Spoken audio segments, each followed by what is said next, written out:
Agusta Westland കേസിൽ CBI arrest ചെയ്ത മുൻ വ്യോമസേന മേധാവി SP ത്യാഗിയെ റിമാൻഡ് ചെയ്തു. 7 ദിവസത്തെ സിബിഐ കസ്റ്റഡി കാലാവധി തീർന്നതോടെയാണ് മുൻ സേനാ മേധാവിയെ ഡിസംബർ 30 വരെ റിമാൻഡ് ചെയ്തത്. SP ത്യാഗി ബന്ധു സഞ്ജീവ് ത്യാഗി, അഭിഭാഷകൻ ഗൗതം ഖെയ്താൻ എന്നിവരുടെ ജാമ്യാപേക്ഷ കോടതി ബുധനാഴ്ച പരിഗണിക്കും. ഇന്ത്യയുടെ ചരിത്രത്തിൽ ആദ്യമായാണ് സൈനിക തലവനായിരുന്ന വ്യക്തി അഴിമതി കേസുമായി ബന്ധപ്പെട്ട് റിമാൻഡിലാകുന്നത്. അഗസ്റ്റ വെസ്റ്റ്ലാൻഡ് ഇടപാടിൽ CBI അറസ്റ്റ് ചെയ്ത മുൻ വ്യോമസേനാ മേധാവി SP ത്യാഗിയെ ഡിസംബർ 30 വരെയാണ് കോടതി റിമാൻഡ് ചെയ്തത്. നേരത്തെ CBIയുടെ ആവശ്യപ്രകാരം ചോദ്യം ചെയ്യാനായി 7 ദിവസം മുൻ വ്യോമസേനാ മേധാവിയെ കസ്റ്റഡിയിൽ വിട്ടിരുന്നു. കസ്റ്റഡി കാലാവധി തീർന്നതോടെയാണ് മുൻ വ്യോമസേനാ മേധാവി SP ത്യാഗി, ബന്ധു സഞ്ജീവ് ത്യാഗി, അഭിഭാഷകൻ ഗൗതം ഖേത്താൻ എന്നിവരെ റിമാൻഡ് ചെയ്തത്. ഇവരുടെ ജാമ്യാപേക്ഷ ഈ ബുധനാഴ്ച ദില്ലി പ്രത്യേക കോടതി പരിഗണിക്കും. അഗസ്റ്റ വെസ്റ്റ്ലാൻഡ് ഹെലികോപ്റ്റർ കരാർ ഇറ്റാലിയൻ കമ്പനിക്ക് ഉറപ്പിക്കാൻ ഹെലികോപ്റ്ററിന് പറക്കാവുന്ന ഉയരം 6000 മീറ്ററിൽ നിന്ന് 4500 മീറ്ററാക്കി ചുരുക്കിയിരുന്നു. ഇത്തരം ഇളവുകൾ അനുവദിച്ചത് SP ത്യാഗി വ്യോമസേനാ മേധാവിയായിരുന്ന സമയത്താണ്. പ്രധാനമന്ത്രിയായിരുന്ന മൻമോഹൻ സിംഗിന്റെ ഓഫീസിൽ നിന്ന് നിരന്തരം മാനദണ്ഡങ്ങൾ തിരുത്താൻ സമ്മർദ്ദമുണ്ടായി എന്നും മുൻ വ്യോമസേനാ മേധാവി കോടതിയിൽ വെളിപ്പെടുത്തിയിരുന്നു. ഈ വെളിപ്പെടുത്തലിന്റെ പശ്ചാത്തലത്തിൽ മുൻ പ്രധാനമന്ത്രി മൻമോഹൻ സിംഗ്, സെക്രട്ടറിയും മലയാളിയുമായിരുന്ന GK പിള്ള എന്നിവരെ CBI ചോദ്യം ചെയ്യാൻ ഒരുങ്ങുകയാണ്. Manushankar, news bureau, Delhi. Agusta Westland കേസിൽ പുനർവിചാരണയ്ക്ക് ഇറ്റാലിയൻ പരമോന്നത കോടതി ഉത്തരവിട്ടു. കമ്പനി മേധാവിയെ 4.5 വർഷം തടവിന് ശിക്ഷിച്ചത് മരവിപ്പിച്ച് വീണ്ടും ചോദ്യം ചെയ്യാനാണ് കോടതി ഉത്തരവ്. അതേസമയം നാഷണൽ ഹെറാൾഡ് ഭൂമി ഇടപാട് കേസ് CBIക്ക് കൈമാറാൻ ഹരിയാന സർക്കാർ തീരുമാനിച്ചു. രാഷ്ട്രീയ പകപോക്കൽ എന്ന് കോൺഗ്രസ് പ്രതികരിച്ചു. അഗസ്റ്റ വെസ്റ്റ്ലാൻഡ് ഹെലികോപ്റ്റർ ഇടപാടിൽ കരാർ നേടിയെടുക്കാൻ ഇന്ത്യയിലെ രാഷ്ട്രീയക്കാർക്കും ഉദ്യോഗസ്ഥർക്കും കൈക്കൂലി നൽകിയെന്ന് കണ്ടെത്തിയാണ് ഇറ്റാലിയൻ കോടതി നേരത്തെ കമ്പനി മേധാവി ഗീസഫോർസിയെ ശിക്ഷിച്ചത്. കമ്പനി CEO ഗീസഫോർസിയെ 4.5 വർഷത്തെ തടവിനാണ് 8 മാസം മുമ്പ് ഇറ്റാലിയൻ കോടതി വിധിച്ചത്.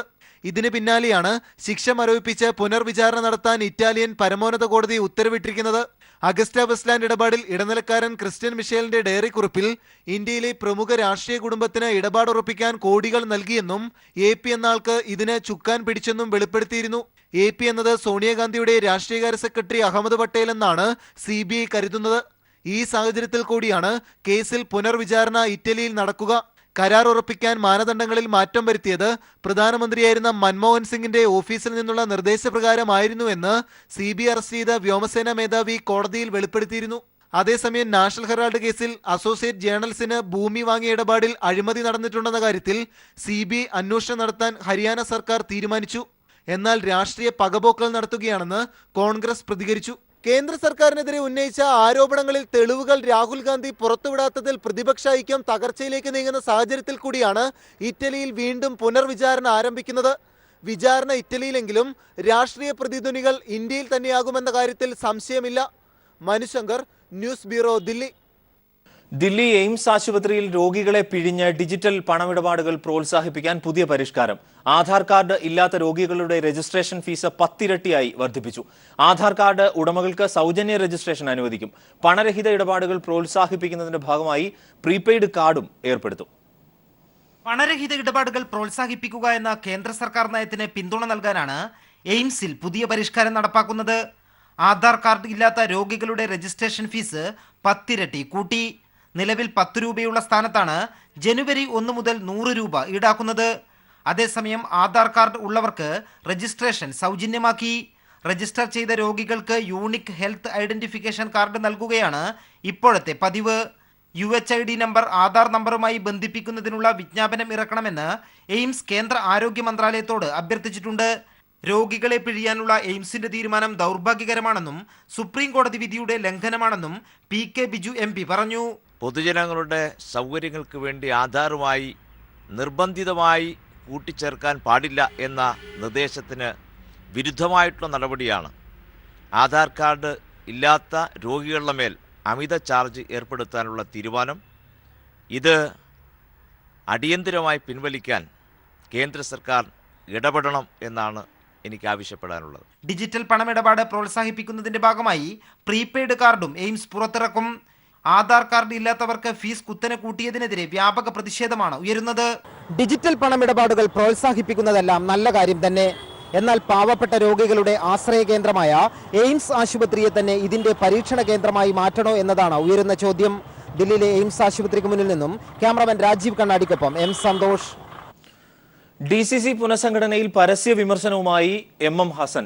പുനഃസംഘടനയിൽ ഹൈക്കമാൻഡിന് വീഴ്ച പറ്റി. ഗ്രൂപ്പ് സമവാക്യങ്ങൾ പാലിച്ചില്ലെന്നും ഒരു വിഭാഗത്തിന് അപ്രമാദിത്വം ലഭിച്ചുവെന്നും ഹസൻ വയനാട് പറഞ്ഞു. പരിചയസമ്പന്നരാണ്, യുവാക്കളാണ്. പക്ഷേ എല്ലാ സമവാക്യങ്ങളും പാലിക്കുന്നതിൽ ഹൈക്കമാൻഡിന് തീർച്ചയായിട്ടും പരാജയം സംഭവിച്ചിട്ടുണ്ട്. കാരണം ഒരു വിഭാഗത്തെ ആ കാര്യത്തിൽ നമുക്ക് പൂർണ്ണമായിട്ടുള്ള തൃപ്തിയില്ല. AICC ആയി പ്രഖ്യാപിച്ചു വന്നപ്പോൾ ഒരു വിഭാഗത്തിന് അപ്രമാദിത്വമുള്ള ഒരവസ്ഥയാണ് ഉണ്ടായിട്ടുള്ളത്. അതിലുള്ള തൃപ്തിക്കുറവ് ഞങ്ങൾ രേഖപ്പെടുത്തിയിട്ടുണ്ട്. സാംസൺ ബിൽഡേഴ്സ് ഫ്ളാറ്റ് തട്ടിപ്പ് കേസിൽ അന്വേഷണം ഊർജിതമാക്കി പോലീസ്. കേസ് അന്വേഷണം കൂടുതൽ സിനിമാ താരങ്ങളിലേക്കും നീളുന്നു. അറസ്റ്റിലായ സിനിമാ താരം ധന്യ മേരി വർഗീസ് ഉൾപ്പെടെയുള്ള പ്രതികൾ പലരിൽ നിന്നും തട്ടിയെടുത്ത കോടികൾ ഉപയോഗിച്ച കൊച്ചിയിലും ബാംഗ്ലൂരിലും ഭൂമിയും ഫ്ളാറ്റും വാങ്ങിയതായി പോലീസിന് സൂചന ലഭിച്ചു. അതേസമയം കേരളത്തിൽ ഇവർ ഭൂമി വാങ്ങിയിട്ടുണ്ടോ എന്നറിയാൻ രജിസ്ട്രേഷൻ IGക്കും അന്വേഷണ സംഘം അപേക്ഷ നൽകി. Samson and sons builders private limited കമ്പനിയുടെ പേരിൽ ഫ്ളാറ്റുകളും വില്ലകളും നിർമ്മിച്ചു നൽകാമെന്ന് പറഞ്ഞ ആവശ്യക്കാരിൽ നിന്ന് കോടികൾ തട്ടിയെടുത്ത കേസിൽ പ്രതികളായ നടി ധന്യ മേരി വർഗീസിന്റെയും കുടുംബത്തിന്റെയും തട്ടിപ്പിന്റെ കൂടുതൽ വിവരങ്ങളാണ് പുറത്തുവരുന്നത്. പലരിൽ നിന്നായി ഇവർ തട്ടിയെടുത്ത 130-ലധികം കോടി രൂപ ഉപയോഗിച്ച ധന്യ മേരി വർഗീസും ഭർത്താവും നടനുമായ ജോൺ ജേക്കബും കൊച്ചിയിലും ബാംഗ്ലൂരിലും വസ്തുക്കളും ഫ്ളാറ്റും വാങ്ങിക്കൂട്ടിയതായി പോലീസിന് വിവരം ലഭിച്ചു. ഇതിന്റെ അടിസ്ഥാനത്തിൽ പോലീസ് അന്വേഷണം വ്യാപിപ്പിക്കാനും ഊർജിതമാക്കാനും തീരുമാനിച്ചിട്ടുണ്ട്. കേരളത്തിൽ ഇവർ ഭൂമിയോ ഫ്ളാറ്റോ വാങ്ങിയിട്ടുണ്ടോ എന്ന് പരിശോധിക്കാൻ അന്വേഷണ സംഘം രജിസ്ട്രേഷൻ IGക്ക് കത്ത് നൽകി. ഇക്കാര്യത്തിൽ തിങ്കളാഴ്ച കൂടുതൽ വിവരങ്ങൾ അന്വേഷണ ഉദ്യോഗസ്ഥർക്ക് ലഭ്യമാകും. തിരുവനന്തപുരത്ത് ധന്യയ്ക്ക് 3 ഫ്ളാറ്റുകളുണ്ടെന്ന് പോലീസ് കണ്ടെത്തി. തങ്ങൾ തട്ടിയെടുത്ത പണം വസ്തുക്കളും ഫ്ളാറ്റുകളും വാങ്ങിക്കാൻ ഉപയോഗിച്ചുവെന്ന് ചോദ്യം ചെയ്യലിൽ 3 പ്രതികളും പറഞ്ഞിട്ടുണ്ട്. ധന്യ മേരി വർഗീസ്, ഭർത്താവും നടനുമായ ജോൺ ജേക്കബ് എന്നിവർ തങ്ങളുടെ താരപരിവേഷം തട്ടിപ്പിനായി പ്രയോജനപ്പെടുത്തി. Dhanya Mary Varghese company director എന്ന തരത്തിലുള്ള ബ്രൗഷറുകൾ നൽകി തട്ടിപ്പ് നടത്തിയെന്നതും പ്രാഥമിക ചോദ്യം ചെയ്യലിൽ സമ്മതിച്ചു. വിശദമായ ചോദ്യം ചെയ്യലിനും തെളിവെടുപ്പിനുമായി റിമാൻഡിലുള്ള Dhanya Mary Varghese, John Jacob, Samuel Jacob, Jacob Samson എന്നിവരെ കസ്റ്റഡിയിൽ വാങ്ങുന്നുണ്ട്. അതേസമയം തട്ടിപ്പിന്റെ കൂടുതൽ വിവരങ്ങൾക്ക് ചില സിനിമാ താരങ്ങളിലേക്കും അന്വേഷണം വ്യാപിപ്പിക്കാൻ അന്വേഷണ സംഘം തീരുമാനിച്ചു. ഇതിനിടെ ഫ്ളാറ്റ് തട്ടിപ്പിനിരയായവർ പ്രതിഷേധവുമായി രംഗത്തെത്തിയിട്ടുണ്ട്. Sunil Arumanoor, news bureau, Thiruvananthapuram. ജമ്മുകശ്മീരിൽ ഭീകരാക്രമണം. 3 സൈനികർ കൊല്ലപ്പെട്ടു. കശ്മീരിലെ പാംപോർ മേഖലയിലാണ് ഭീകരാക്രമണം ഉണ്ടായത്. സൈനികരുടെ വാഹന വ്യൂഹത്തിന് നേരെയായിരുന്നു ആക്രമണം ഉണ്ടായത്. ഭീകരർക്കായി തെരച്ചിൽ തുടരുകയാണ്. മനുശങ്കർ ചേരുന്നു. മനു, എന്തായിരുന്നു സംഭവിച്ചത്? അരുൺ, ജമ്മു കാശ്മീരിലെ പാമ്പോറിൽ സൈനിക വാഹന വ്യൂഹത്തിന് നേരെ മോട്ടോർ സൈക്കിളിൽ എത്തിയ ഭീകര സംഘം ആക്രമണം നടത്തുകയായിരുന്നു. ആദ്യം ഈ സൈനിക വാഹനത്തിന് നേരെ മോട്ടോർ ബൈക്കുകളിൽ എത്തിയ സംഘം വെടിയുതിർക്കുകയായിരുന്നു. ഇതിനുശേഷം സൈനിക സംഘവും വാഹനത്തിനകത്തു നിന്ന് തിരികെ വെടിയുതിർത്തു. പക്ഷേ പാമ്പോറിലെ തിരക്കേറിയ ഒരു ജനപ്രദേശം ഉള്ള ഒരു സ്ഥലം കൂടിയാണിത്. അതിനാൽ തന്നെ ഒരു തുറന്ന പോരാട്ടത്തിലേക്ക് സൈന്യം മുതിർന്നില്ല എന്നാണ് അറിയുന്നത്. ഇതിനുശേഷം സൈന്യം വാഹനത്തിനകത്തു നിന്ന് ചില തിരിച്ചടികൾ നടത്തി. ഇതിനുശേഷം സൈന്യം ഈ ഭീകരർ ഈ തിരക്കുകൾക്കിടയിൽ നിന്ന് പിന്നീട് ആക്രമണം നടത്തിയില്ല എന്നാണ് ഇപ്പോൾ അവസാനമായി ലഭിക്കുന്ന റിപ്പോർട്ടുകൾ. ഭീകരർ നടത്തിയ പെട്ടെന്നുള്ള ആക്രമണത്തിൽ 3 സൈനികർ കൊല്ലപ്പെട്ടിട്ടുണ്ട്. ഇതിൽ 36 രാഷ്ട്രീയ റൈഫിൾസിലുള്ള ഒരു സൈനികരും അതോടൊപ്പം 51 രാഷ്ട്രീയ റൈഫിൾസിലെ 2 സൈനിക ഉദ്യോഗസ്ഥരുമാണ് കൊല്ലപ്പെട്ടിരിക്കുന്നത്. കഴിഞ്ഞ ബുധനാഴ്ചയും ആനന്ദ് നഗറിലും ബാരാമുള്ളയിലും സമാനമായ രീതിയിൽ ആക്രമണം ഉണ്ടായിരുന്നു. അന്ന് 4 സൈനികർക്ക് ഗുരുതരമായി പരിക്കേൽക്കുകയും ചെയ്തതാണ്. ഇതിന് പിന്നാലെയാണ് ഇപ്പോൾ പാമ്പോറിൽ സൈനിക വാഹന വ്യൂഹത്തിന് നേരെ കൂടി ഭീകരാക്രമണം ഉണ്ടായിരിക്കുന്നത്. അവിടുത്തെ ഒരു ഗ്രാമവാസിക്കും ഗുരുതരമായി പരിക്കേറ്റിട്ടുണ്ട് എന്നാണ് അറിയുന്ന റിപ്പോർട്ടുകൾ. കൂടുതൽ സൈനികർക്ക് കൂടി പരിക്കേറ്റിട്ടുണ്ട് എന്നാണ് അറിയുന്നത്. ഇവരെ സമീപത്തെ സൈനിക ആശുപത്രിയിൽ പ്രവേശിപ്പിച്ചിരിക്കുകയാണ്. ഭീകരർക്കായുള്ള തെരച്ചിൽ തുടരുകയാണ്. ഒരു ഭീകരനെ പോലും ഇതുവരെ കീഴ്പ്പെടുത്താനായിട്ടില്ല. കൂടുതൽ ഭീകരർ കൂടി നിയന്ത്രണത്തിലേക്ക് കടന്ന് സംസ്ഥാനത്തിനകത്തേക്ക് പ്രവേശിച്ചിട്ടുണ്ടോ എന്നൊരു സംശയമാണ് നിലനിൽക്കുന്നത്. ഈ ഒരു സാഹചര്യത്തിൽ തിരച്ചിൽ പുരോഗമിക്കുകയാണ്. അരുൺ, മനുശങ്കർ വിവരങ്ങൾ നൽകിയത്. CPM പ്രവർത്തകനായിരുന്ന വിഷ്ണുവിനെ കൊലപ്പെടുത്തിയ കേസിൽ വിധി പറയുന്നത് തിങ്കളാഴ്ചയിലേക്ക് മാറ്റി. കുറ്റക്കാരെന്ന് കണ്ടെത്തിയ 13 പ്രതികൾക്കുമുള്ള ശിക്ഷയാണ് തിരുവനന്തപുരം അഡീഷണൽ സെഷൻസ് കോടതി വിധിക്കുക. തിരുവനന്തപുരം കൈതമുക്ക് സ്വദേശിയും RSS നഗരകാര്യവാഹകവുമായ സന്തോഷ്, മണ്ണന്തല കേരളാദിത്യപുരം സ്വദേശി മനോജ് എന്നിവരാണ് പ്രധാന പ്രതികൾ. 2008 ഏപ്രിൽ 1 തിരുവനന്തപുരത്ത് കൈതമുക്ക് പാസ്പോർട്ട് ഓഫീസിന് മുന്നിലാണ് CPM കളക്ടറേറ്റ് ബ്രാഞ്ച് കമ്മിറ്റി അംഗവും DYFI നേതാവുമായിരുന്ന വഞ്ചൂർ സ്വദേശി വിഷ്ണുവിനെ ബൈക്കിലെത്തിയ സംഘം വെട്ടിക്കൊലപ്പെടുത്തിയത്.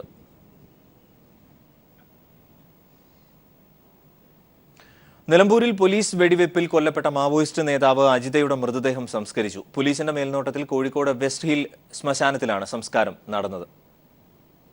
ഹൈക്കോടതി ഉത്തരവിന്റെ അടിസ്ഥാനത്തിലാണ് അജിതയുടെ മൃതദേഹം വെസ്റ്റ് ഹിൽ കോർപ്പറേഷൻ ശ്മശാനത്തിൽ സംസ്കരിച്ചത്. ബന്ധുക്കൾ മൃതദേഹം ഏറ്റെടുക്കുന്നില്ലെന്നറിയിച്ചതിനാൽ സുഹൃത്ത് ഭഗവത് സിംഗ് സമർപ്പിച്ച ഹർജി പരിഗണിച്ചാണ് നിബന്ധനകളോടെ മൃതദേഹം സംസ്കരിക്കാൻ കോടതി ഉത്തരവിട്ടത്. കോഴിക്കോട് മെഡിക്കൽ കോളേജ് ആശുപത്രിയിൽ നിന്ന് ഉന്നത പോലീസ് ഉദ്യോഗസ്ഥരുടെ നേതൃത്വത്തിൽ മൃതദേഹം ഏറ്റുവാങ്ങി. തുടർന്ന് പോലീസ് ആംബുലൻസിൽ ശ്മശാനത്തിലെത്തിച്ചു. ഹൈക്കോടതിയിൽ ഹർജി നൽകിയ അജിതയുടെ സുഹൃത്ത് ഭഗവത് സിംഗ്, ഗ്രോവാസു, തുഷാർ നിർമ്മൽ സാരഥി എന്നിവർ സംസ്കാരത്തിലെത്തിയിരുന്നു. കോടതി നിർദ്ദേശത്തിന്റെ അടിസ്ഥാനത്തിൽ 1 മണിക്കൂർ അന്തിമോപചാരം അർപ്പിക്കാൻ പോലീസ് അനുമതി നൽകി. മനുഷ്യാവകാശ പ്രവർത്തകരും തമിഴ്നാട്ടിൽ നിന്നെത്തിയ അജിതയുടെ സുഹൃത്തുക്കളും അന്തിമോപചാരം അർപ്പിച്ച ശേഷമാണ് മൃതദേഹം സംസ്കരിച്ചത്. News bureau, Kozhikode. Kottayam Nattakam polytechnic college ഹോസ്റ്റലിലെ റാഗിങ്ങുമായി ബന്ധപ്പെട്ട കുറ്റക്കാരായ 8 വിദ്യാർത്ഥികളെ സസ്പെൻഡ് ചെയ്തു. പോലീസ് കോളേജ് പ്രിൻസിപ്പലിന്റെ മൊഴി രേഖപ്പെടുത്തി. അറസ്റ്റ് ഉടൻ ഉണ്ടായേക്കുമെന്ന് പോലീസ് അറിയിച്ചു. നാട്ടകം പോളിടെക്നിക് കോളേജിലെ റാഗിംഗ് കേസിൽ കുറ്റക്കാരെന്ന് കണ്ടെത്തിയ 8 വിദ്യാർത്ഥികളെയാണ് സസ്പെൻഡ് ചെയ്തിരിക്കുന്നത്. Abhilash Babu, Manu S, Nithin P, Praveen P, Sharan K M, Jerin K Paulose, Jayaprakash P B, Raisen T T എന്നിവരെയാണ് സസ്പെൻഡ് ചെയ്തത്. അക്കാദമിക് കൌൺസിൽ നടത്തിയ പ്രാഥമിക അന്വേഷണത്തിന്റെ അടിസ്ഥാനത്തിലാണ് വിദ്യാർത്ഥികളെ അനിശ്ചിതകാലത്തേക്ക് സസ്പെൻഡ് ചെയ്തിരിക്കുന്നതെന്ന് പ്രിൻസിപ്പൽ CG അനിത പറഞ്ഞു. കുറ്റക്കാരാണെന്ന് കണ്ടെത്തിയ 8 കുട്ടികളെ കോളേജിൽ നിന്നും ഹോസ്റ്റലിൽ നിന്നും സസ്പെൻഡ് ചെയ്തിട്ടുണ്ട്. അനിശ്ചിതകാലത്തേക്കാണ് സസ്പെൻഡ് ചെയ്തിരിക്കുന്നത്. റാഗിങ്ങിനിരയായ തൃശൂർ സ്വദേശി അവിനാശിന്റെയും ചേരാനല്ലൂർ സ്വദേശി ഷൈജു ഡി ഗോപിയുടെയും പരാതിയുടെ അടിസ്ഥാനത്തിൽ പോലീസ് 2 കേസുകൾ രജിസ്റ്റർ ചെയ്തിട്ടുണ്ട്. പട്ടികജാതിക്കാർക്കെതിരെയുള്ള അതിക്രമം തടയൽ നിയമത്തിലെ വകുപ്പുകൾ ചുമത്തിയാണ് കേസ് രജിസ്റ്റർ ചെയ്തിരിക്കുന്നതെന്ന് ചങ്ങനാശ്ശേരി CI ബിനു വർഗീസ് പറഞ്ഞു. 2 കേസ് രജിസ്റ്റർ ചെയ്തിട്ടുണ്ട്. ഒന്ന് അവിനാശിന്റെ പരാതിയുടെ അടിസ്ഥാനത്തിലും ഒന്ന് ആദ്യം കിട്ടിയ പരാതിയുടെ അടിസ്ഥാനത്തിലും 2 കേസ് രജിസ്റ്റർ ചെയ്തിട്ടുണ്ട്. അതിൽ രണ്ടാമത്തെ കേസിൽ SC/ST ആക്ടിലൂടെ അട്രാക്ട് ചെയ്തിട്ടുണ്ട്. നാട്ടകം പോളിടെക്നിക് ക്യാമ്പസിലെത്തിയ പോലീസ് കോളേജ് പ്രിൻസിപ്പലിന്റെ മൊഴി രേഖപ്പെടുത്തി. ആൺകുട്ടികളുടെ ഹോസ്റ്റലിന്റെ ചുമതലയുള്ള റെസിഡന്റ് ട്യൂട്ടർ PG നിതീഷിൽ നിന്ന് പോലീസ് ഫോൺ വഴി വിവരങ്ങൾ ശേഖരിച്ചു. കേസിൽ പ്രതികർക്കപ്പെട്ട വിദ്യാർത്ഥികളുടെ മേൽവിലാസവും കോളേജ് അധികൃതരിൽ നിന്ന് പോലീസ് ശേഖരിച്ചിട്ടുണ്ട്. ഇവരുടെ അറസ്റ്റ് ഉടൻ ഉണ്ടാകുമെന്ന് പോലീസ് അറിയിച്ചു. News bureau, Kottayam. സ്വാശ്രയ കോളേജുകളിലെ ഫീസിനും വേതനത്തിനും വ്യവസ്ഥകൾ വരുത്തുന്നതിനായി സമഗ്രമായ നിയമനിർമ്മാണം നടത്തണമെന്ന് CPIM സംസ്ഥാന സെക്രട്ടറി കോടിയേരി ബാലകൃഷ്ണൻ. സ്വാശ്രയ കോളേജുകൾ അധ്യാപകർക്ക് മിനിമം വേതനം ഉറപ്പാക്കുകയും സർക്കാർ കോളേജുകളിലേതിന് തുല്യമായ സൗകര്യങ്ങൾ ഒരുക്കുകയും വേണമെന്നും അദ്ദേഹം പറഞ്ഞു. തിരുവനന്തപുരത്ത് self financing college teachers and staff association സംസ്ഥാന കൺവെൻഷൻ ഉദ്ഘാടനം ചെയ്യുകയായിരുന്നു കോടിയേരി.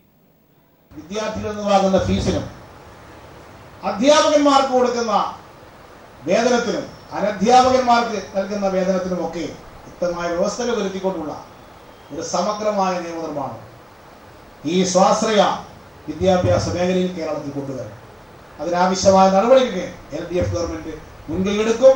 അത്തരം കാര്യങ്ങൾക്ക് വേണ്ടി പ്രവർത്തിക്കാൻ നിങ്ങളുടെ പിന്തുണ ഗവൺമെന്റ് ഉണ്ടാകണം. അറിവിനെ സാമൂഹ്യവൽക്കരിക്കുക എന്ന സുപ്രധാന ദൗത്യമാണ് കേരളത്തിൽ സഭ ഏറ്റെടുത്തത് എന്ന് മുഖ്യമന്ത്രി പിണറായി വിജയൻ. പൊതുവിദ്യാഭ്യാസം സംരക്ഷിക്കാൻ സർക്കാർ നടത്തുന്ന യജ്ഞത്തിൽ സഭയുടെ കൂടി പിന്തുണ ആവശ്യമാണെന്നും മുഖ്യമന്ത്രി പറഞ്ഞു. ബസേലിയോസ് തോമസ് പ്രഥമൻ ബാവയുടെ ജീവചരിത്ര ഗ്രന്ഥമായ ശ്രേഷ്ഠമീ ജീവിതം പ്രകാശനം ചെയ്ത് സംസാരിക്കുകയായിരുന്നു മുഖ്യമന്ത്രി. ബാവയുടെ ജീവിതം അധസ്ഥിതർക്കായി പോരാടുന്ന എല്ലാവർക്കും ശക്തി പകരുമെന്നും മുഖ്യമന്ത്രി പറഞ്ഞു. തോമസ് പ്രഥമൻ ബാവ തനിക്ക് ഗുരുസ്ഥാനീയനാണ് എന്ന് മുഖ്യമന്ത്രി പറഞ്ഞു. MP-മാർ, MLA-മാർ, വിവിധ സഭാ മേലധ്യക്ഷന്മാർ തുടങ്ങിയവർ ചടങ്ങിൽ പങ്കെടുത്തു. ഇന്ധനവില വർദ്ധിപ്പിച്ച കേന്ദ്ര സർക്കാർ നടപടി ജനദ്രോഹപരമാണെന്ന് രമേശ് ചെന്നിത്തല.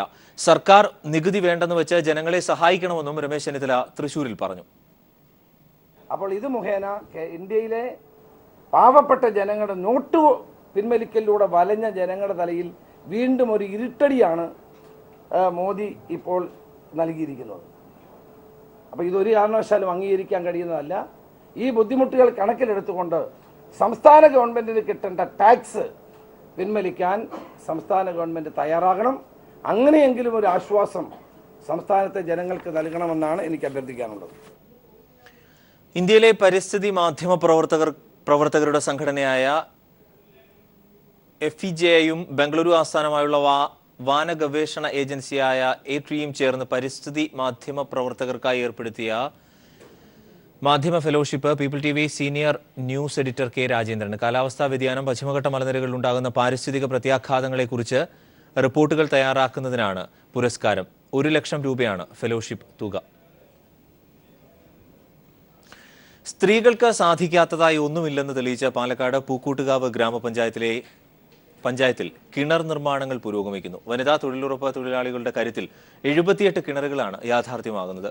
ഹരിത കേരളം പദ്ധതിയിൽ ഉൾപ്പെടുത്തി 13 കിണറുകളുടെ നിർമ്മാണം പുരോഗമിക്കുന്നു. വീട്ടുമുറ്റത്ത് ഉറവ പറ്റാത്തൊരു കിണർ ഏവരുടെയും സ്വപ്നമാണ്. ഇത് യാഥാർത്ഥ്യമാക്കുകയാണ് ശ്രീകൃഷ്ണപുരം പൂക്കോട്ടുകാവ് ഗ്രാമപഞ്ചായത്തിലെ ഒരു കൂട്ടം വനിതാ തൊഴിലുറപ്പ് തൊഴിലാളികൾ. 6 പേരടങ്ങുന്ന സംഘം ഒരു കിണർ നിർമ്മാണത്തിന് പിന്നിൽ പ്രവർത്തിക്കുന്നു. കിണർ കുഴിക്കലിൽ വൈദഗ്ധ്യമുള്ളവരല്ല ഇവരാരും. എങ്കിലും 70 മുതൽ 75 വരെ തൊഴിൽ ദിനങ്ങൾ കൊണ്ട് ഒരു കിണർ യാഥാർത്ഥ്യമാവുകയാണിവിടെ. വീട്ടുകാരിൽ നിന്ന് വലിയ പിന്തുണയാണ് ലഭിക്കുന്നതെന്ന് തൊഴിലാളിയായ രതി പറഞ്ഞു. നമ്മൾ പണിക്ക് പോണതിൻ്റെ മുന്നേ വീട്ടിൽ ആണുങ്ങളുണ്ടെങ്കിൽ അവർ കിണർ പകുതി കുഴിച്ച് തന്നിട്ട് പോകും. പിന്നെ വേറെ എന്തെങ്കിലും സഹായത്തിനൊക്കെ ഉണ്ടേനും ആയുധങ്ങൾ മൂസകൂട്ടായ എല്ലാവരും ചെയ്തു കൊടുന്നു തരും. പാവപ്പെട്ട കുടുംബങ്ങളെ കണ്ടെത്തിയാണ് പദ്ധതി. 38 കിണറുകൾ ഇതിനകം പൂർത്തിയായി. ഹരിത കേരളം പദ്ധതിയിൽ ഉൾപ്പെടുത്തിയുള്ള കിണർ നിർമ്മാണങ്ങൾ പുരോഗമിക്കുന്നു.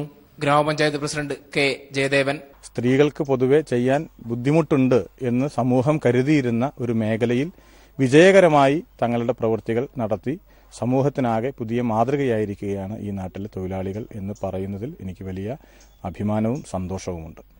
സിമന്റോ മണലോ ഉപയോഗിക്കാതെ പഴയ ഓടും മണ്ണും ഉപയോഗിച്ച് നിർമ്മിച്ച കിണർ ഏറെ ആകർഷകമാണ്. 9 മീറ്റർ വരെ ആഴമുള്ള കിണറുകൾ സ്ത്രീ കരുത്തിൽ പൂർത്തിയായവയിലുണ്ട്. കുടിവെള്ളത്തിനായി കുത്തുന്ന ഈ കിണറുകൾ വറ്റാത്ത ഉറവകളായി മാറി ഈ നാടിന്റെ ദാഹമകറ്റട്ടെ. ക്യാമറാമാൻ മഹേഷ് പാലക്കാടിനൊപ്പം പൂക്കോട്ടുകാവിൽ നിന്നും AK ലതീഷ്. കാസർഗോഡ് ചീമേനിയിലെ സൈബർ പാർക്ക് നിർമ്മാണ പ്രവൃത്തികൾ പുനരാരംഭിക്കണമെന്ന ആവശ്യം ശക്തമാകുന്നു. മുൻ LDF സർക്കാരിന്റെ കാലത്ത് അനുവദിച്ച സൈബർ പാർക്കിന്റെ നിർമ്മാണം UDF സർക്കാർ പൂർണ്ണമായി ഉപേക്ഷിക്കുകയായിരുന്നു. സൈബർ പാർക്ക് പദ്ധതി നടപ്പാക്കാൻ LDF സർക്കാർ നടപടി സ്വീകരിക്കുമെന്ന പ്രതീക്ഷയിലാണ് ജനങ്ങൾ. മുൻ LDF സർക്കാരിന്റെ കാലത്താണ് കാസർഗോഡ് ചീമേനിയിൽ കേരള പ്ലാന്റേഷൻ കോർപ്പറേഷൻ വിട്ടുകൊടുത്ത 100 ഏക്കറോളം വരുന്ന സ്ഥലത്ത് സൈബർ പാർക്കിന്റെ നിർമ്മാണ പ്രവൃത്തി ആരംഭിച്ചത്. IT മേഖലയിൽ ഉത്തരമലബാറിലെ വലിയ വ്യവസായ സംരംഭമായി കണക്കാക്കിയ ഈ സൈബർ പാർക്കിനെ UDF സർക്കാർ പൂർണ്ണമായി അവഗണിച്ചു. ഇവിടെ മറ്റെന്തെങ്കിലും വ്യവസായം മതി എന്ന നിലപാടിലായിരുന്നു അന്നത്തെ വ്യവസായ മന്ത്രി PK കുഞ്ഞാലിക്കുട്ടി. ചീമേനിയിലെ ഒരു IT പാർക്കല്ല, അതിൽ ലോജിക്കില്ല. ചീമേനിയിൽ ആലോചിച്ചു എന്നുള്ളത് ശരിയാണ്. ചീമേനിയിൽ കുറച്ചും കൂടി വലിയ പ്രോജക്ട് കൊണ്ട് എന്നാൽ പദ്ധതി യാഥാർത്ഥ്യമാക്കുമെന്ന ഉറച്ച നിലപാടാണ് LDF സർക്കാർ കൈക്കൊണ്ടത്. UDF സർക്കാർ ചുറ്റുമതിലിന്റെ നിർമ്മാണം മാത്രമാണ് പൂർത്തിയാക്കിയത്. LDF സർക്കാർ അധികാരത്തിൽ വന്ന ശേഷം അഡ്മിനിസ്ട്രേറ്റീവ് ബ്ലോക്ക് നിർമ്മാണം തുടങ്ങിവെച്ചെങ്കിലും 2 മാസമായി പ്രവൃത്തി കരാറുകാർ നിർത്തിവച്ചിരിക്കുകയാണ്. നിർമ്മാണം നിർത്തിവെച്ചതിൽ നാട്ടുകാർ ആശങ്കയിലാണ്. കഴിഞ്ഞ മുഖ്യമന്ത്രി VS അച്യുതാനന്ദൻ തറക്കല്ലിട്ട് അതിന്റെ പ്രാരംഭ പ്രവർത്തനങ്ങളുമായി ബന്ധപ്പെട്ടുകൊണ്ട് LDF സർക്കാർ മുന്നോട്ട് പോവുകയും തുടർന്ന് അധികാരത്തിൽ വന്ന ഗവൺമെന്റ് ചീമേനിയിൽ IT പാർക്ക് പോലും വേണ്ട എന്ന തരത്തിലുള്ള പ്രഖ്യാപനമാണ് നടത്തിയത്.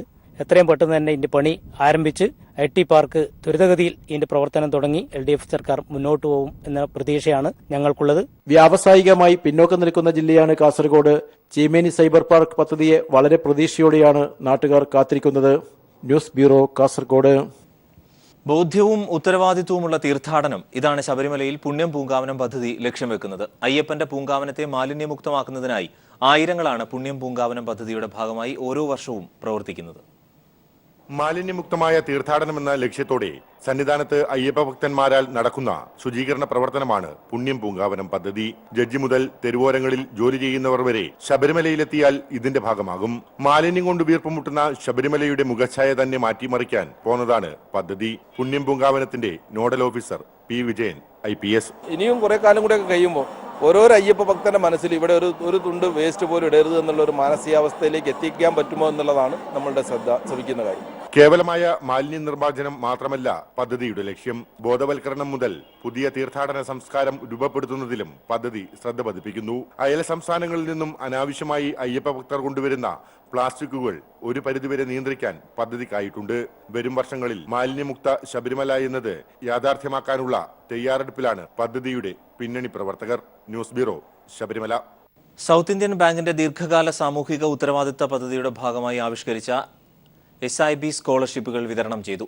ശ്രീധരനാണ് 42 വിദ്യാർത്ഥികൾക്കുള്ള സ്കോളർഷിപ്പുകൾ വിതരണം ചെയ്തത്. കുട്ടികൾ, സ്ത്രീകൾ, മുതിർന്നവർ, ഭിന്നശേഷിയുള്ളവർ തുടങ്ങിയവരുടെ തൊഴിൽപരമായ വൈദഗ്ധ്യം വർദ്ധിപ്പിക്കുന്നതിനും ഉപജീവനം സാധ്യമാക്കുന്നതിനുമുള്ള വിദ്യാഭ്യാസ പദ്ധതികൾ പ്രചരിപ്പിക്കുക എന്ന ലക്ഷ്യത്തോടെയാണ് സ്കോളർഷിപ്പ് ആരംഭിച്ചത്.